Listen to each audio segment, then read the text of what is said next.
passé de prier, je disais, mais quel bonheur en fait, quel bonheur de pouvoir prier les uns pour les autres, de pouvoir croire pour nos frères et sœurs, de pouvoir se tenir ensemble dans la prière devant le Seigneur. Le Seigneur est en train de conduire les choses parce que vous voyez, c'est pas du tout les chants que j'ai préparés, donc c'est autre chose, Seigneur. Il conduit, c'est le Saint-Esprit qui conduit, c'est génial. En ce moment, on ne fait que de vivre ça. Vous savez, on a été dans une convention en Alsace et tous les orateurs, ils ont complètement laissé tomber leurs notes et on a vraiment dit que ce que le Seigneur nous demandait de dire. Et on a vécu des choses incroyables. Et là, je crois aussi que le Seigneur nous demande de... Ben, on suit là, hein. Alors, ô Jérusalem, ô Jérusalem, Jérusalem, sois bénie. Ô Jérusalem, ô Jérusalem, Jérusalem, sois bénie. Que la joie soit devant tes portes, que la paix soit dans tes rues. Jérusalem, sois bénie. Que la paix soit dans tes portes, que la joie soit dans tes rues. Jérusalem, sois bénie. Alors j'ai dit à Sylvain, tu sais, ça fait 15 jours que j'ai une grosse bronchite, je sais pas si je vais pouvoir venir chanter, j'arrive pas à chanter, bah tant pis quoi.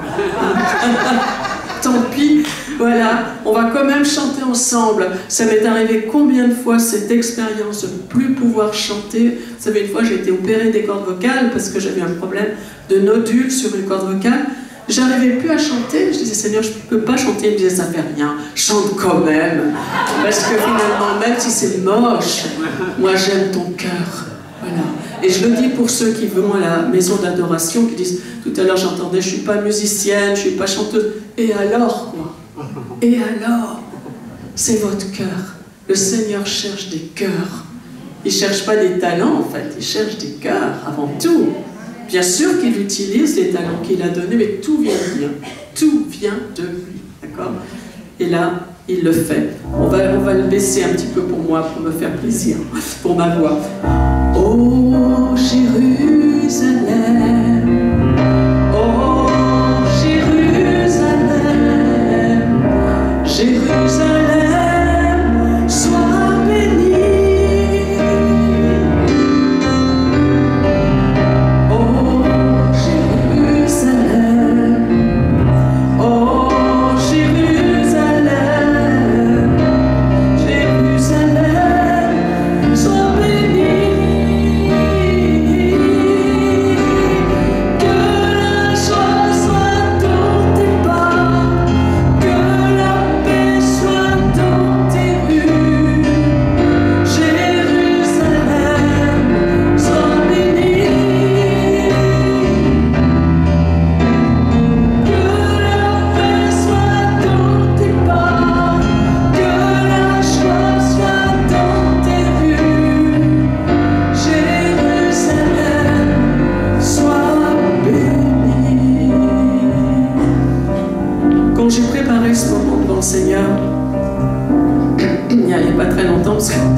Sylvain m'a demandé, mais c'est pas grave.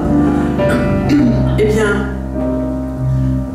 ce que je sentais, c'était justement de prier pour son peuple, et comme Jean-Louis l'exprimait depuis le 7 octobre, c'est vrai que il y a une ère nouvelle qui s'est levée, mais l'Éternel cherche toujours des hommes et des femmes qui vont prier pour Israël. Amen. Des hommes et des femmes qui vont prier pour eux, prier pour ce pays. Et quand on repassait ça dans nos cœurs avec Jean-Louis, il y avait un passage très connu qui me revenait dans Ésaïe 49. Et là, je l'ai pris dans la version français courant. Je la trouve très jolie. Je trouve qu'elle exprime d'une façon très profonde, voilà, ce que je ressens de la part du Seigneur. Il m'a dit, c'est toi qui es mon serviteur, Israël, dont je me sers pour manifester ma gloire. Quant à moi, je pensais m'être donné du mal pour rien, avoir usé mes forces sans résultat pour du vent. Or le Seigneur garantit mon droit, mon Dieu détient ma récompense. Mais maintenant le Seigneur déclare qu'il m'a formé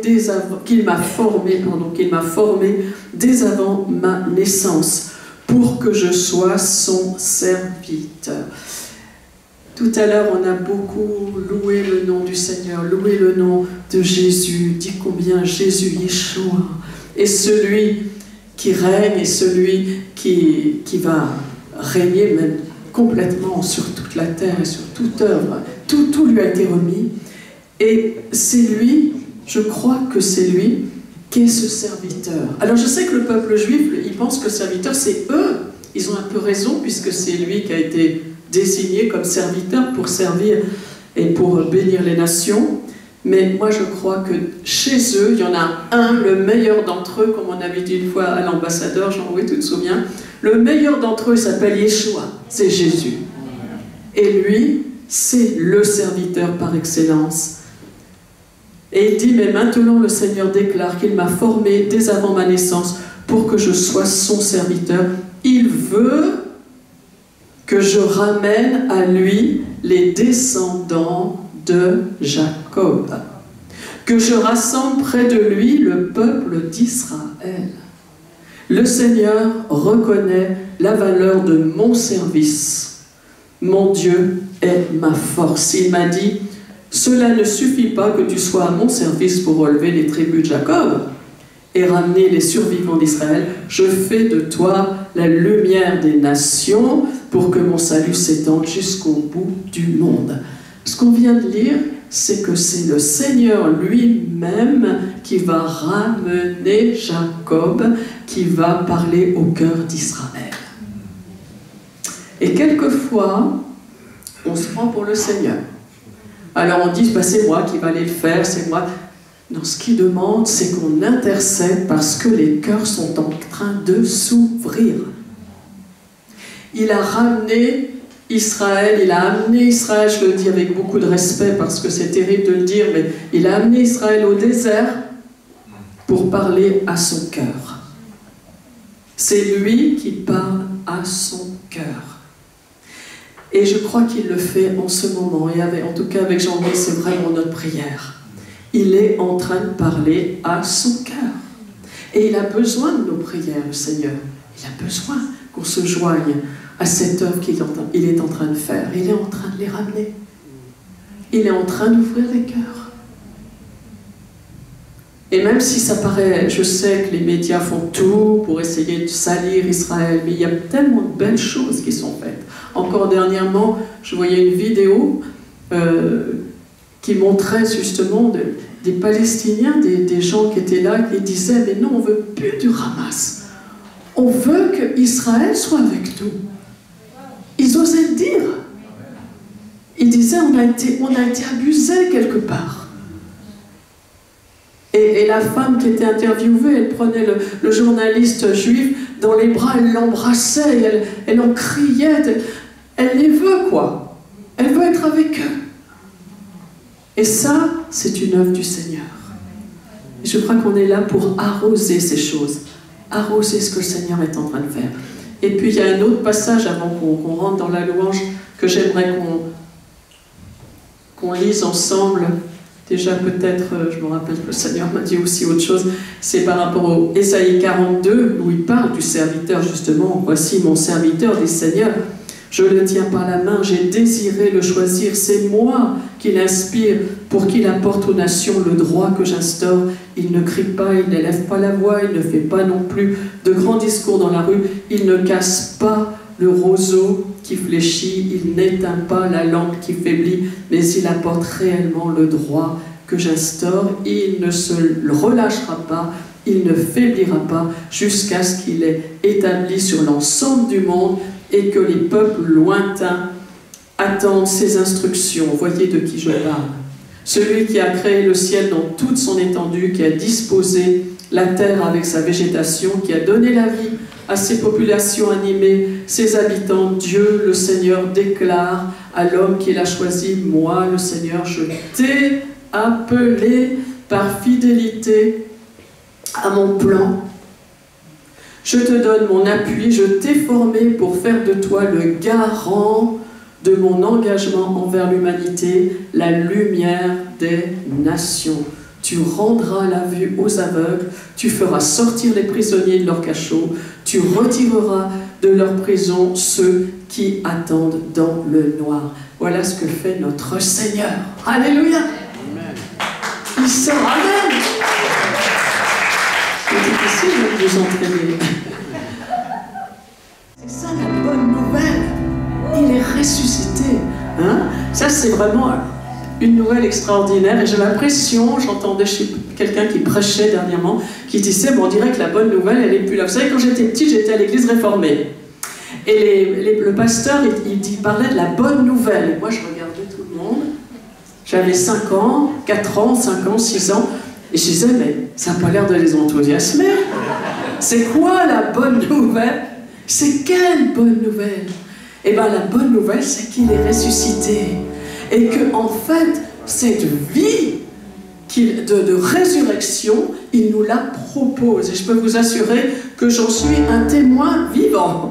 Parce que c'est plus d'une fois, et mon mari est là pour le dire, que je suis accablée, qu'on dirait que l'ennemi veut me mettre à terre. Eh bien non, le Seigneur me relève. Alléluia! Le jour où on va le voir, là vous allez voir, on va danser, sauter de joie, ce sera extraordinaire. Parce qu'on verra enfin de nos yeux, vous savez, une fois j'ai écrit un chant où nos yeux ont du mal à y croire, hein, voilà, ils auront du mal, mais ce jour-là sera là, voilà. Aujourd'hui, on veut aussi prier pour Israël. Il nous parle, il est vivant. Et il continue à conduire son peuple. Vous voyez, c'est ça, c'est quelque chose que j'ai à cœur de dire. Et j'en veux aussi, si tu veux dire quelque chose, chérie, tu me fais signe. Tu veux maintenant?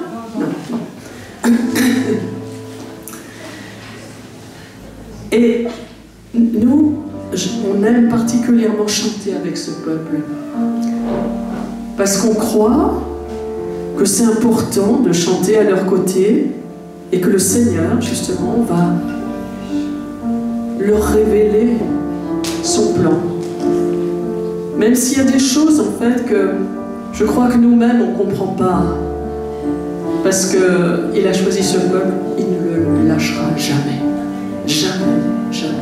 Même si un instant, il dit un instant, ah là là, non, il y a eu des soucis avec Israël, c'est vrai, pendant des siècles.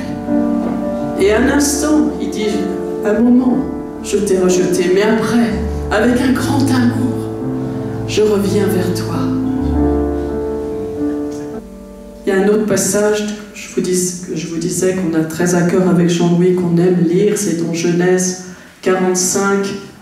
C'est Joseph qui se révèle à ses frères, et moi je crois qu'on est en plein dans ce que les Juifs appellent un midrash, c'est-à-dire que au lieu de lire Joseph, on va penser à Jésus, d'accord? Alors, Joseph, incapable de contenir son émotion, devant les gens de son entourage, leur ordonna de sortir. Moi, je crois que Jésus va se révéler à ses frères et qu'il va ordonner à pas mal d'entre nous de sortir. Il veut avoir une entrevue spéciale, cœur à cœur, avec son peuple.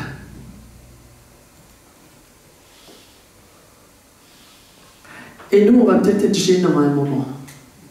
Il faut surtout qu'on soit dans la prière, dans l'accompagnement, et pas trop à essayer de faire les malins qui vont devant. Ainsi, Joseph était seul avec ses frères quand il se fit reconnaître d'eux. Mais il pleurait si fort. Pensez à Jésus, hein? Il pleurait si fort que les Égyptiens l'entendirent et que la nouvelle en parvint au palais du Pharaon. Joseph dit à ses frères, C'est moi. Transposez ça avec Jésus. Jésus dit à ses frères, c'est moi. Mais ses frères furent tellement saisis qu'ils furent incapables de lui répondre. Approchez-vous de moi, leur dit-il. Ils s'approchèrent. Et Joseph reprit, c'est moi Joseph. C'est moi Joseph. C'est moi Yeshua, votre frère, que vous avez vendu pour être emmené en Égypte. Ne vous tourmentez pas et ne vous faites pas de reproches pour m'avoir vendu ainsi. Je ne sais pas si vous voyez ce que ça veut dire de la part du Seigneur. Ne vous tourmentez pas, ne vous faites pas de reproches de ne pas m'avoir reconnu. C'est Dieu qui m'a envoyé ici à l'avance pour que je puisse vous sauver la vie. Voilà ce que dit le Seigneur. Ne vous tourmentez pas. Quand ils vont tout d'un coup le reconnaître, c'est ce qui est marqué dans Zacharie, qui vont pleurer sur celui qu'ils ont percé, on a chanté tout à l'heure. Ne vous tourmentez pas, dit le Seigneur, parce que c'est Dieu qui a voulu les choses ainsi. C'est nous d'abord qui avons eu cette révélation. Merci Seigneur, une grâce.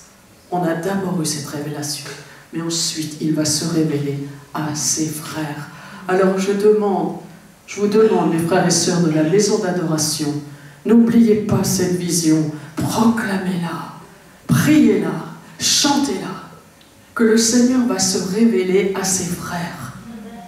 Ça va être un jour glorieux.